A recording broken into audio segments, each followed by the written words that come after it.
श्रीगुरुभ्यो नमः। हरिः ओम।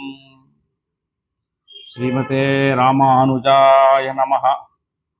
आपदामपहत्तारं धातारं सर्वसंपदां लोकाभिरामं श्रीरामं भूयो भूयो नमाम्यहम्। ज्ञानानन्दमयं देवं निर्मलस्फटिकाकृतिम् आधारं सर्वविद्यानां हयग्रीवमुपास्महे। जय श्रीमन्नारायण। తెలుగు నూతన సంవత్సరాది శ్రీ పరాభవనామ సంవత్సర ఉగాది శుభాకాంక్షలు. ఎంతో విశిష్టమైనటువంటి రోజు ఈరోజు. మనకి హిందూ సనాతన ధర్మంలో ఉన్నటువంటి నూతన తెలుగు సంవత్సరాది ఉగాది పర్వదినం నేడు. మనము ఎంతో చక్కగా ఈ యొక్క ఉగాది పర్వదినాన్ని భారతీయ సనాతన హిందూ సాంప్రదాయం ప్రకారంగా నూతన సంవత్సరంగా పరిగణలోకి తీసుకోవాలి. మనకి ఇంగ్లీష్ నెలల్లో జనవరి, ఫిబ్రవరి ఏ విధంగా ఉంటాయో అదేవిధంగా తెలుగు మాసముల ప్రకారం చైత్రం, వైశాఖం, జ్యేష్టం, ఆషాఢం, శ్రావణం, భాద్రపదం, ఆశ్వీజం, కార్తీకం, మార్గశిరం, పుష్యం, మాఘం, పాల్గొనం ఇట్లాగా 12 మాసములు మనకి తెలుగు నెలలుగా మనం పరిగణలోకి తీసుకుంటాం. దాని ప్రకారమే పంచాంగం అంతా కూడా మనకి సిద్ధాంతులు తయారు చేసి ఇస్తారు. దాని ప్రకారమే మనం పుట్టినప్పటి నుంచి చివరికి మరణించేంత వరకు కూడా మన స్థితిగతులన్నీ కూడా హిందూ సాంప్రదాయం ప్రకారంగా ఉన్నటువంటి మనకు పంచాంగం ఎంతో ఉపయోగకరంగా ఉంటుంది. కాబట్టి మనకి ఈ యొక్క ఉగాది పరాభవనామ సంవత్సరంగా నామకరణం చేయడం జరిగింది. 60 సంవత్సరములలో 60 తెలుగు సంవత్సరంలో పరాభవనామ సంవత్సరం అనేటువంటిది ఒకటి. మనము నిన్నటిదాకా కూడా విశ్వావసు నామ సంవత్సరంలో ఉన్నాం. దాన్ని దాటుకొని ఈరోజు పరాభవనామ సంవత్సరానికి అడుగు పెడుతూ ఉన్నాం. అందరూ కూడా చాలా ఆందోళనలో భయభ్రాంతులకు గురి అవుతున్నారు. ఎందుచేతనంటే పరాభవం అంటే ఏ విధంగా ఉంటుందో అని చెప్పేసి చాలామంది భయపడుతున్నారు. కానీ దానికి భయపడాల్సినటువంటి అవసరం ఏమీ లేదు. పరాభవము అంటే భగవంతుడు మానవుణ్ణి రక్షించేటటువంటి వాడుగా, మానవుడికి ఉన్నటువంటి ఈతి బాధలు తొలగించేవాడుగా, అదేవిధంగా అధైర్యాన్ని పోగొట్టి ధైర్యాన్ని నింపేవాడుగా ఈ సంవత్సరం ఉన్నాడు. కాబట్టి చక్కగా ఈ యొక్క ఉగాది పర్వదినాన్ని రోజున పంచాంగ శ్రవణం కూడా చైత్రమాసం నుంచి మనకు కొత్త పంచాంగం వస్తుంది. కాబట్టి ప్రతి ఒక్కరికి కూడా ఈ సంవత్సరం అంతా కూడా మనకి ఏ విధంగా మన యొక్క రాశి ఏ విధంగా ఉంటుంది, మన యొక్క నక్షత్రం ఏ విధంగా ఉంటుందో తెలుసుకోవాలనేటువంటి కుతూహలం ప్రతి ఒక్కరిలో కూడా ఉంటుంది. అదేవిధంగా ఈ యొక్క ఉగాది నాడు పంచాంగ శ్రవణం కూడా విన్నటువంటి వారికి కూడా ఎంతో పుణ్యం కలుగుతుంది అని చెప్పేసి మనకి శాస్త్రం. ఖచ్చితంగా వినాలి. అదేవిధంగా ఉగాది పచ్చడిని స్వీకరించాలి. ఈ యొక్క ఉగాది పచ్చడిలోనే మన యొక్క జీవిత సారాంశం అంతా కూడా నిండి నిబీకృతం అయి ఉంది.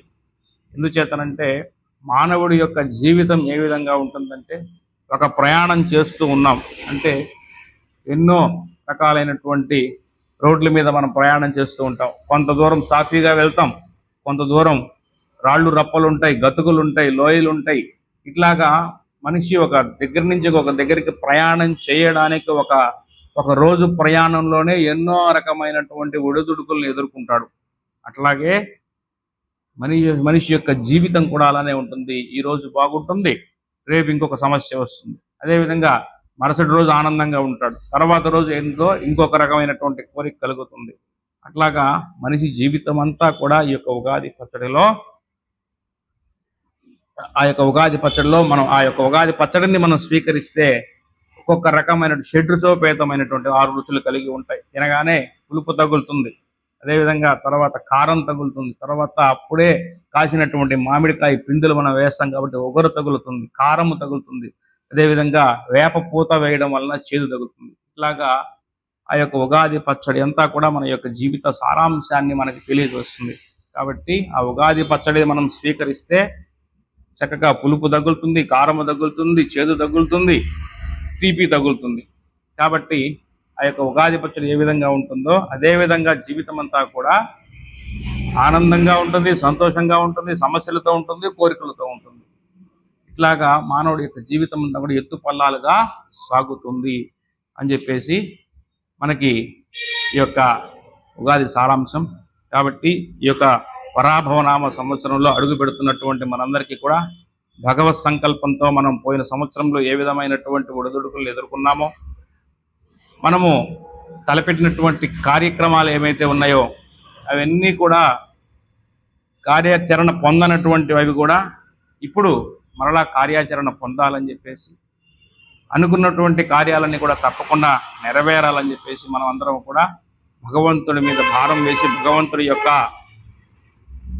అనుగ్రహంతో మనమందరం కూడా ఈ యొక్క పరాభవనామ సంవత్సరంలోకి అడుగు పెడుతూ ఉన్నాం. కాబట్టి చక్కగా వసంత ఋతువు వస్తుంది. ఇంగ్లీష్ నెలల్లో ఎటువంటి మార్పు, ప్రకృతిలో ఎటువంటి మార్పు ఉండదండి. కానీ ఈ యొక్క ఉగాది మనం హైందవ సాంప్రదాయం ప్రకారంగా ఉగాది పండుగలో ఎంతో చక్కనైనటువంటి ప్రకృతిలో మార్పులు వస్తాయి, చెట్లు చిగురుస్తాయి, అదేవిధంగా వసంత ఋతువు వస్తుంది. కాబట్టి మనము హైందవ సాంప్రదాయం ప్రకారంగా మనము పాటించాల్సినటువంటి నూతన సంవత్సరం ఉగాది పండుగగా మనం చక్కగా జరుపుకోవాలి. కాబట్టి ఈ సందర్భంగా ప్రతి ఒక్కరికి కూడా ఈ యొక్క ఉగాది విశిష్టత, అదేవిధంగా ఒక్కొక్క రాశి యొక్క విశిష్టత తెలుసుకోవాలని చెప్పేసి ప్రతి ఒక్కరికి కూడా కుతూహలం ఉంటుంది. వారందరి కోసం మా యొక్క దేవస్థానం యూట్యూబ్ ఛానల్ తరపున మీ అందరి కోసం ఈ యొక్క పంచాంగ శ్రవణం చేయడం జరుగుతుంది. అందరూ కూడా చక్కగా శ్రద్ధగా విని ఆలకించి మీ యొక్క రాశి ఫలితాలని తెలుసుకోవాల్సిందిగా కోరుతున్నాం. ముందుగా ఈ యొక్క పరాభవనామ సంవత్సరంలో వచ్చేటటువంటి సంవత్సర ఫలితం, అసలు ఈ సంవత్సరం అంతా కూడా ఏ విధంగా ఉండబోతోంది, రాష్ట్రం ఏ విధంగా ఉండబోతోంది, అదేవిధంగా రాజకీయ వ్యవస్థ ఏ విధంగా ఉండబోతోంది, వర్షాలు ఏ విధంగా పడబోతున్నాయి, అదేవిధంగా కరువు కాటకాలు ఏమైనా ఉన్నాయా, భూకంపాలు ఏమైనా ఉన్నాయా, అదేవిధంగా మూడం ఎప్పుడు వస్తుంది, కత్తెర ఎప్పుడు వస్తుంది, గ్రహణాలు ఏమైనా ఉన్నాయా, ఇవన్నీ కూడా ఒకసారి మనం సంవత్సర ఫలితంలో మనం తెలుసుకున్నాక తర్వాత ఒక్కొక్కరి యొక్క రాశి ఫలితాన్ని మనం తెలుసుకోబోతూ ఉన్నాం. అస్మద్ గురుభ్యో నమః. పరాభవనామ సంవత్సర ఫలితం. ఈ సంవత్సరం రాజు నీరసాధిపతి గురుడయ్యాడు. రాజు మరియు నీరసాధిపతి గురుడయ్యాడు. ఇది నవనాయకుల ఫలితం అంటారు. ఈ యొక్క నవనాయకుల ఫలితాల్లోనే మన యొక్క సంవత్సరం యొక్క పొడవునా కూడా సంవత్సర ఫలితం ఉంటుందన్నమాట. కాబట్టి ఈ సంవత్సరం రాజు నీరసాధిపతి గురుడయ్యాడు, మంత్రి కుజుడయ్యాడు, సైన్యాధిపతి అర్ఘ్యాధిపతి మేఘాధిపతి చంద్రుడయ్యాడు, సస్యాధిపతి శుక్రుడయ్యాడు, ధాన్యాధిపతి బుధుడయ్యాడు, రసాధిపతి సూర్యుడయ్యాడు. కాబట్టి ఈ నవనాయకుల్లో 7 ఆధిపత్యంగా ఉన్నాయి. అంటే 7 మంది ఆధిపత్యులుగా ఉన్నారనమాట. 2 ఆధిపత్యం పాపులయ్యాయి. కాబట్టి బ్రహ్మాండంగా ఉండబోతుంది. 7 అంటే 9కి 7 మార్కులు వచ్చినట్లు అనమాట. కాబట్టి ఈ యొక్క దీనిలో ఈ యొక్క 7ట్లో ఈ యొక్క సంవత్సరం అంతా కూడా చక్కగా వర్షాలు బాగా పండుతాయి, ధాన్యం బాగా పండుతుంది, రైతు బాగుంటాడని చెప్పేసి మనకి దీని యొక్క వివరణ ద్వారా తెలుస్తుంది. అదేవిధంగా వచ్చుడితే దేశంలో రాష్ట్రంలోనూ పరిపాలన ప్రజారాజకంగా జరుగుతుంది. అదేవిధంగా అన్ని రంగాలు అభివృద్ధి ప్రదంలో నడుచుకుంటాయి. సంక్షేమ పథకాలు సక్రమంగా అమలు జరుగుతాయి. నూతన పరిశ్రమలు అనేకం నెలకొల్తాయి. దేశీయ ఉత్పత్తి రంగం మంచి అభివృద్ధి సాధిస్తుంది. దేశమంతటా కూడా సోలార్ పవర్ ప్రాజెక్టులు ఎక్కువగా నెలకొల్పుతారు. ఇతర దేశాల నుండి అనేక మంది భారతదేశంలో పరిశ్రమలు నెలకొల్పుతారు.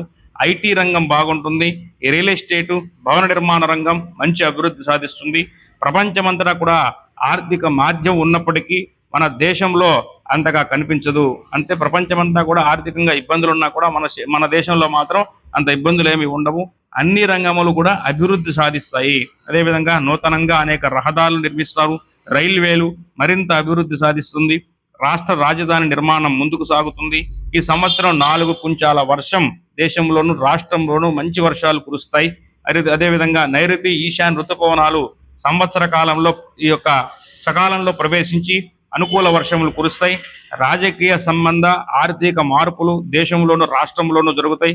దేశంలోనూ రాష్ట్రంలోనూ జలాశయాలను నీరు సమృద్ధిగా ఉంటుంది. ఆహార ధాన్యములు నిల్వలు అవసరానికి మించి ఉంటాయి. పశ్చిమ ఆసియా దేశంలో యుద్ధములు అనివార్యముగు మన అనివార్యమవుతాయి. మన సరిహద్దు దేశముల్లో యుద్ధ వాతావరణం ఉంటుంది. మరొకసారి శత్రువులను చిత్తు చేయడంలో మన దేశం బ్రహ్మాండంగా ముందుకు సాగుతుంది. మన సైన్యం సఫలీకృతమవుతుంది.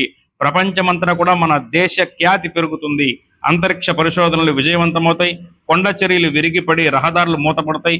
ఈ సంవత్సరం పిడుగులు అధికంగా పడతాయి.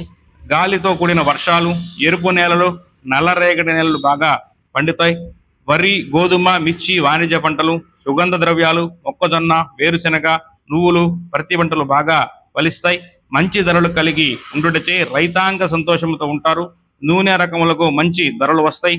పండ్ల తోటలు దిగుబడి తగ్గుటచే వాటి ధరలు బాగా పెరుగుతాయి. పామాయిల్ వంటి నూనె పంటలకు మంచి లాభం వస్తుంది. ఆక్వా పరిశ్రమలు బాగుంటాయి. అదేవిధంగా కొబ్బరి పంట బాగుంటుంది. రైసు మిల్లులు కూడా బ్రహ్మాండంగా ముందుకు సాగుతాయి. అదేవిధంగా 16 వేసములకు 12 వేసములు పంట ఫలిస్తుంది అనమాట. ఆహార ధాన్యములు ఇతర దేశములు ఎగుమతి చేయుదురు. ఎగుమతుల రంగం అభివృద్ధి సాధిస్తుంది. ఈ సంవత్సరం కూడా మహానగరములు నీటమునుగును. పశుపాలకుడు దొడ్డిపెట్టువాడు శ్రీకృష్ణుడు, అదేవిధంగా విడిచిపెట్టువాడు బలరామగుట వలన పరిశ్రమలు కూడా పాడి పంట పరిశ్రమలన్నీ కూడా అభివృద్ధి పదంలో ఉంటాయి. నూతన డైరీలు నెలకొల్పుతారు. పాల ధర పెరుగును. పశువుల ధరలు, పశుగ్రాసం ధరలు విపరీతంగా పెరుగుతాయి. ఈ సంవత్సరం వేసవిలో రికార్డు స్థాయిలో ఉష్ణోగ్రతలు ఉంటాయి. ఉత్తరాది రాష్ట్రంలో అధిక ఉష్ణోగ్రతలు నమోదవుతాయి. చైత్రమాసంలో తొలకరి వానలు ప్రారంభమవుతాయి. సకాలంలో వర్షాలు కురుస్తాయి. ఏప్రిల్ 10వ తేదీ నుండి జూలై 4వ తేదీ వరకు కాలసర్పయోగం, ప్రబల దేశారిష్ట యోగం.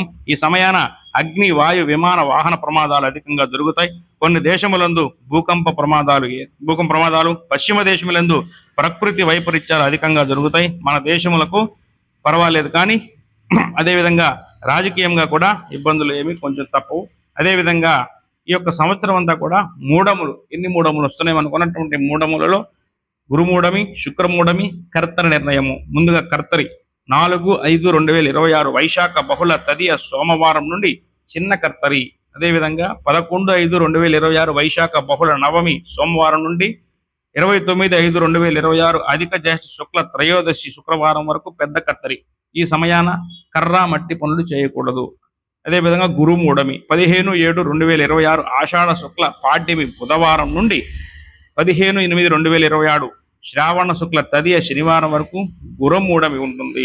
అదేవిధంగా మరలా శుక్రమూఢమి 17/10/2026 ఆశ్వీజ శుక్ల సప్తమి శనివారం నుండి 27/10/2026 ఆశ్వీజ బహుళ పాడ్యమి మంగళవారం వరకు శుక్రమూఢం ఉంటుంది. కాబట్టి ఈ మూఢమి సమయాల్లో మనకి ఎటువంటి శుభ కార్యక్రమాలు ఏమి కూడా వివాహాది శుభకార్యములకు ముహూర్తములు ఉండవు. అదేవిధంగా పుష్కర నిర్ణయం. ఈ సంవత్సరము మనకి ఏ పుష్కరాలు మనకి అందుబాటులో ఉన్నాయి?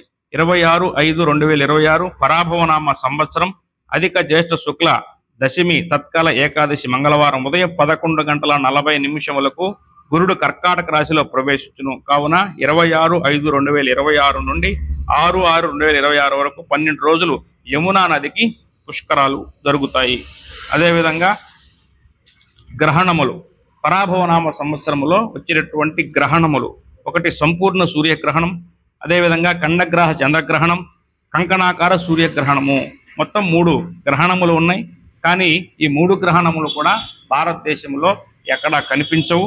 కాబట్టి ఈ సంవత్సరం భారతదేశంలో పరాభవనామ సంవత్సరంలో ఎటువంటి గ్రహణాలు లేవు.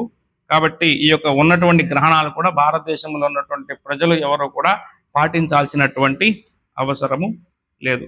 కాబట్టి ఇది ఈ యొక్క పరాభవనామ సంవత్సరం యొక్క సంపూర్ణ ఫలితం.